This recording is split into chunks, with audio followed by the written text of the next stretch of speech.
Apa obat untuk menderita tiroid? Pernah saya tulis di feed nggak salah, hashtagnya resep tiroid JSR.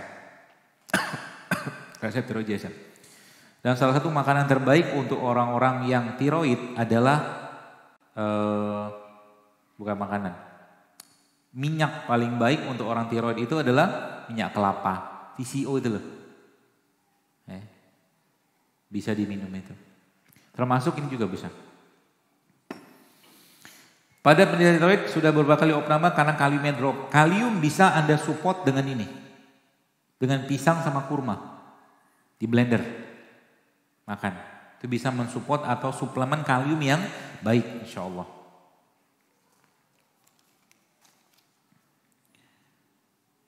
Saya sudah dari tahun 2002 sampai sekarang tidak bisa makan nasi. Apakah tidak apa-apa? Apa-apa. Asal jangan tidak makan karbohidrat. Kan yang saya tadi bilang kan nasi putihnya. Tapi kalau yang lain karbohidrat yang sehat silakan aja, gak masalah, insya Allah baik-baik aja. Saya menikah 1,5 tahun, ingin punya anak tapi ternyata saya divonis dokter hidrosalving atau saluran buntu. Apa doa herbalnya? Ada, baca di tulisan saya itu. Yang survei itu ada di situ. Bagaimana dengan sayuran yang kita makan langsung dengan proses penanaman yang banyak bahan kimianya? Ya cuci dulu. Ya pakai baking soda itu lah. Ya, atau kalau enggak bagi teman-teman yang pernah ikut atau sudah follow Telegram saya, di situ saya ada ajarkan tentang cara membuat ekoenzim. Ekoenzim itu bahannya semua yang kita ambil dari kulit-kulit buah-buahan ini.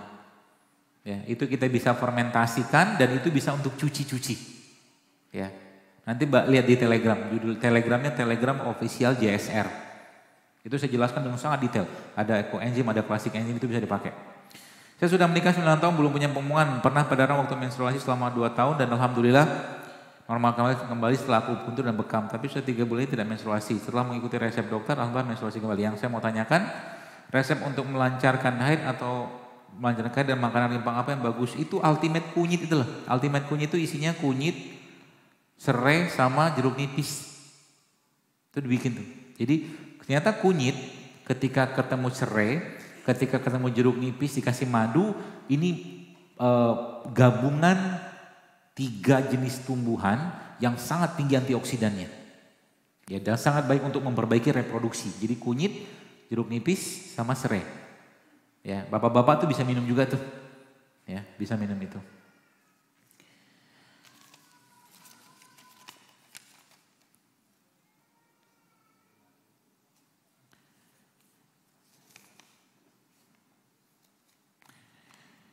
Saya merupakan salah satu pengurus rumah singgah pasien di Surabaya. Kebetulan pasien rumah singgah kita di sini juga mengidap kanker nasofaring dan juga tumor.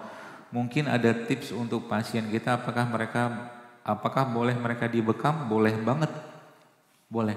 Sangat baik untuk dibekam, terutama pada tanggal-tanggal yang disebutkan dalam hadis, yaitu tanggal 17 atau 19 atau 21.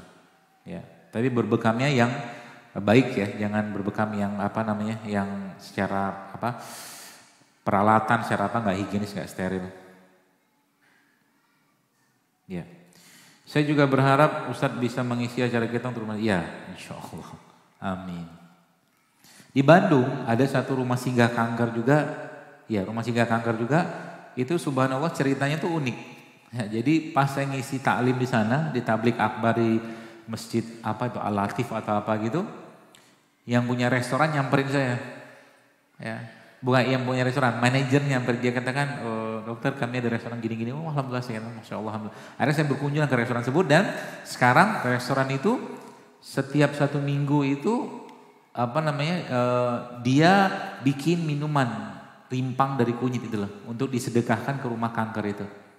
Ya, Hal sederhana, tapi ya Masya Allah saya katakan bentuk kepedulian kita.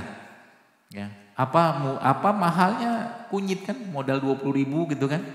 1 tahun aja Indonesia ini Bapak sekalian, 140 miliar kita beli obat untuk atau belanja obat untuk TBC. Ya.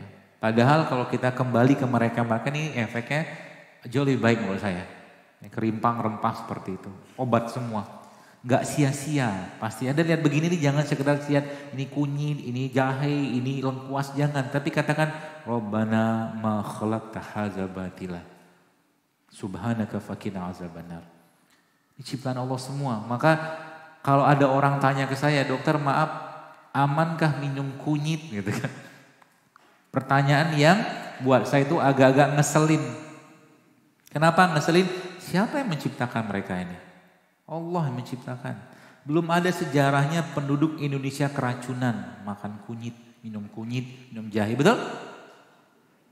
Sampai akhirnya mereka ini dioplos dengan steroid. Nah begitu ceritanya, jamu-jamu tuh. Yang di Cilacap segala macam itu. Tapi kalau mereka sendiri dan gak ada ceritanya, kita sudah ada feeling. Kunyit tuh Bapak sekalian, kita bicara kunyit saja, subhanallah ya.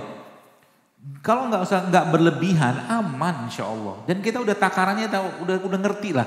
Gak juga kita sehari itu minum 1 kilo, setengah kilo kunyit kan paling sejari, seruas, 2 ruas gitu-gitu aja sebenarnya. Aman insya Allah, karena udah ibarat kata bahasanya itu Allah sudah memberikan feelingnya, ilhamnya ke kita. Insya Allah aman. Ya, jangan khawatir seperti itu. Ya, maka sebagai pesan terakhir saya Bapak sekalian, mari kita ikhlaskan niat kita untuk hidup sehat ini sebagai bentuk ketaatan, rasa syukur kita kepada Allah atas nikmat badan yang luar biasa sehingga ibadah lebih baik nanti ke depan, lebih sehat, lebih nikmat ya untuk beribadah. Dan ingat, ketaatan atau kesehatan adalah buah dari ketaatan kita kepada Allah. Orang yang taat pastinya sehat. Gak mungkin dia mau makan yang tidak halal, gak mungkin dia mau makan yang berlebihan, gak mungkin dia makan yang tidak baik, yang tidak thayyib, gak mungkin. Itu kuncinya. Maka sehatnya kita saat ini harus mampu menjadikan kita lebih taat kepada Allah. Kalau seandainya kesehatan tidak mampu menjadikan kita lebih taat kepada Allah, maka mungkin sakit lebih baik. Dengan itu Allah gugurkan dosa. Tapi kan sayang, mendingan sehat aja terus, banyak ibadah, banyak bersyukur, ya, menjaga badan seperti itu. Saya kira mungkin begitu, mudah-mudahan bermanfaat dan wallahu a'lam bishawab.